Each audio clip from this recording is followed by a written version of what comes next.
भाग्य कितना अजीब है कि भाग्य रेखा हमारे हाथ की हथेलियों में है, पर इसे हम जान नहीं पाते।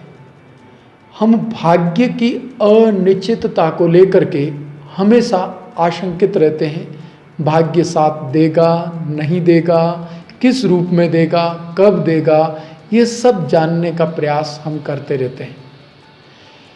लॉ ऑफ अट्रैक्शन यानी आकर्षण का सिद्धांत ये कहता है कि मनुष्य अपने भाग्य का निर्माता स्वयं है। लॉ ऑफ अट्रैक्शन पुरजोर ढंग से इस बात का दावा करता है कि मनुष्य ही अपने भाग्य का निर्माता है। भाग्य हमारे अपने कर्मों से किस हद तक बदलता है या बदल सकता है, यह एक अलग विषय है, पर जहाँ तक हम सोचते हैं काफ़ी हद तक भाग्य हमारे हाथ में नहीं होता। पर क्या भाग्य को अपने हाथ में लाया जा सकता है? क्या हम भाग्य के निर्माता खुद हैं? अभी तक तो पढ़ते और सुनते आए हैं। लॉ ऑफ अट्रैक्शन के नज़रिए से इसे भी समझ लेते हैं।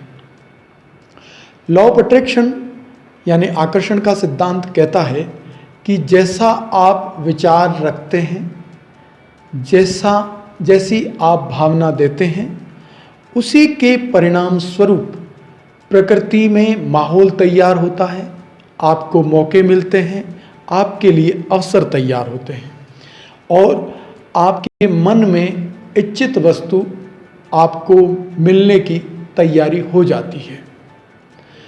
इसको लपकना, लेना अपने हाथ में होता है। तो चूंकि ये वैचारिक स्तर पर है, विचारों का खेल है सारा, तो विचारों के स्तर पर हम भाग्य को किस हद तक प्रभावित कर पाते हैं, भाग्य को किस स्तर तक अपने लिए उपयुक्त बना सकते हैं। तो यहाँ पर यह है कि कम से कम सोच करके, थिंकिंग के माध्यम से हम हमारे बुरे भाग्य को, बैड लक को एक अच्छे भाग्य में बदलने के लिए प्रयास तो कर ही सकते हैं, क्योंकि आपके अच्छा सोचने से बुरा तो कतई नहीं होगा, ऐसा तो नियम नहीं कहता। आपके अच्छा सोचने से अगर अच्छा न भी हो तो भी बुरा तो नहीं होगा। इसलिए बुरे वक्त को आप अंधेरा मान लीजिए। अंधेरे में प्रकाश जलाने के लिए या प्रकाश पैदा करने के लिए दीपक जलाना पड़ता है। इसी तरह अपने बुरे वक्त में जब भाग्य का साथ न हो, तब हम भाग्य के लिए एक अच्छे विचारों का दीपक तो जला ही सकते हैं। कोई कहते हैं कि बुरे वक्त में हम अच्छा कैसे सोचें? क्यों? अंधेरे में तो दीपक जला सकते हैं, तो फिर बुरे वक्त में अच्छा सोचने में अड़चन कहाँ है? हम बुरे वक्त में अच्छा सोच सकते हैं, अच्छा सोच ही नहीं सकते बल्कि अच्छा कर भी सकते हैं। इसलिए कोशिश इस दिशा में यह करेंगे कि अच्छा कैसे सोचें। चूँकि प्रकृति को संकेत या ब्रह्मांड को जो संकेत जाता है, उसी के आधार पर वातावरण की निर्मिति होती है। ग्रह नक्षत्र किस तरह से हम पर प्रभाव डालते हैं, इसका एक अलग से वीडियो और बना लेंगे, लेकिन आज हम ग्रह नक्षत्र से परे हम अपने अनुकूल भाग्य कैसे निर्मित कर सकते हैं उसके बारे में बात है। चूँकि प्रकृति को या ब्रह्मांड को हम जो भाषा या जो संकेत भेजते हैं वो हमारे विचारों से और हमारी भावनाओं, विचारों के अनुरूप भावनाओं से ही स्वीकृत होती है और उसी के आधार पर वातावरण तैयार होता है। तो फिर हम पॉजिटिव क्यों ना सोचें? हम अगर पॉजिटिव सोचेंगे, पूरी तरह से पॉजिटिव सोचेंगे, तो हमारे साथ पॉजिटिव होना शुरू हो जाएगा। ये स्वाभाविक है। अगर पॉजिटिव सोचते हैं और हमारे साथ पॉजिटिव नहीं भी होता है तो नेगेटिव तो कतई नहीं होगा। कोई बीज आपने बोया, वह उपयुक्त अवसर आने पर कभी भी वो फलदायी बन सकता है। ज़रूरी नहीं कि आज बने, लेकिन बनेगा ज़रूर। नहीं बनेगा ऐसा लगभग संभावना नहीं है, उसकी कोई बहुत ज़्यादा नकारात्मकता आए ऐसा नहीं है।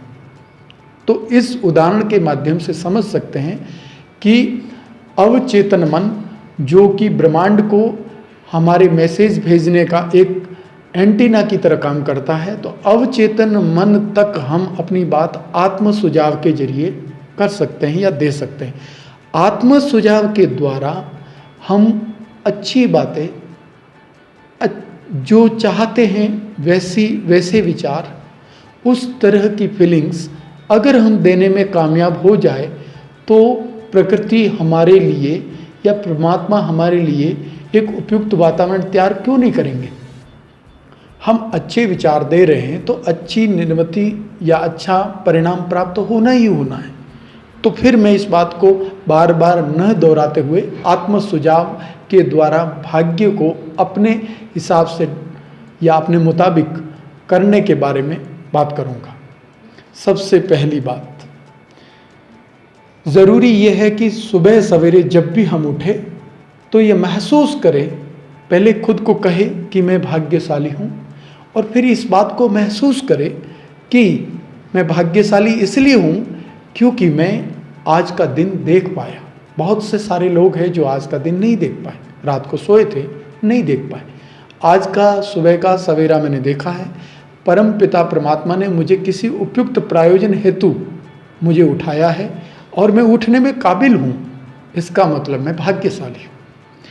फिर आप ये भी कहे कि आसपास में मेरे पास इतने साधन सुख सुविधाएं उपलब्ध है, उनकी तरफ नज़र डालते हुए ये कह सकते हैं कि मैं भाग्यशाली हूँ। भले ही आज मेरे भाग्य का पक्ष है वो मेरे पक्ष में थोड़ा कम है, पर है तो सही। तो जो है उसी को पकड़कर ही तो आगे बढ़ना है। तो मैं भाग्यशाली हूँ और लोगों की तुलना में, काफ़ी लोगों की तुलना में, करोड़ों लोगों की तुलना में। इस तरह का एहसास जैसे आप करेंगे तो आपको फील गुड महसूस होगा, अच्छा महसूस होगा। और अच्छा महसूस होना, अच्छे विचारों के अनुसार होना ही तो अपने भाग्य को परिवर्तित करने की दिशा में पहला कदम है। आपने प्रकाश जलाने के लिए या प्रकाश पैदा करने के लिए दीपक जला लिया तो अंधेरे के तो भागना ही भागना है, अंधेरा तो दूर जाएगा ही जाएगा। तो इस तरह दुर्भाग्य की कालिमा ज़्यादा देर तक नहीं टिकेगी आपके इस तरह के आत्म सुझावों को देते रहने से। इन आत्म सुझावों को जितनी ज़्यादा बार दोहराएंगे और महसूस करेंगे उतना ही भाग्य को अपने पक्ष में होता हुआ देखेंगे। उदाहरण दूं कि मान लो एक व्यक्ति है जिसका दुर्भाग्य, अगर वो सब कुछ छोड़ देता है कि जो होगा देखा जाएगा, तो कुछ समय बाद देखता है समय उसका बदल जाता है। तो इसी तरह मेरा भी समय बदलने के लिए इस चैनल को सब्सक्राइब जरूर कीजिएगा। आगे लॉ ऑफ अट्रैक्शन की एक श्रृंखला जिसके खूब सारे वीडियोस मैं उपलब्ध करवाता रहा हूँ और करवाता रहूँगा, इनको देखने और सुनने के लिए